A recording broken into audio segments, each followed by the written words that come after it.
Francesca, pourquoi tu m'as demandé de venir? C'est un film qui a été commencé, on en a fait la préparation et qui a été abandonné parce qu'un des... une des sociétés coproductrices, enfin une des télévisions, s'était retirée du film et puis on y est revenu.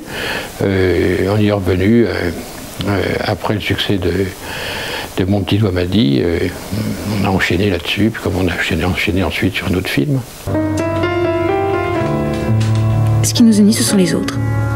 Ma sœur, presque ma fille puisque nous l'avons adoptée. Ma sœur Victoria, mon orpheline. Elle a toujours eu du mal à se lever, toujours entourée de ses copines. Sur le scénario, il y avait des voix off. On a essayé de voir ce que ça donnait si la personne sortait du film, faisait la partie pour y rentrer.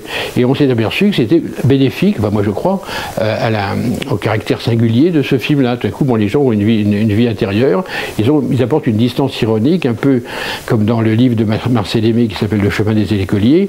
Vous avez le récit qui se passe, disons, dans les pages. Et il y a des petites notes en bas de page où le destin des personnages est beaucoup plus dramatique. Et disons qu'ils continuent à vivre dans le corps du roman et puis ils crèvent dans les notes en bas de page.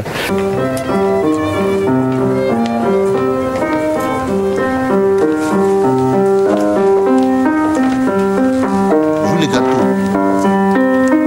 Tu joues trop piqué, les voix ne sont pas assez équilibrées. J'aime bien les richesses de distribution, des acteurs débutants, des acteurs plus professionnels, venant du théâtre, du cinéma, de la rue, du chant.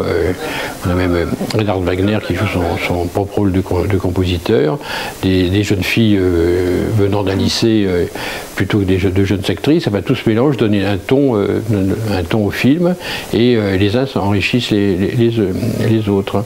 Le naturel des gens qui n'ont jamais joué se rejaillit sur celui des gens plus professionnels et inversement, la technique des professionnels peut parfois servir aux débutants.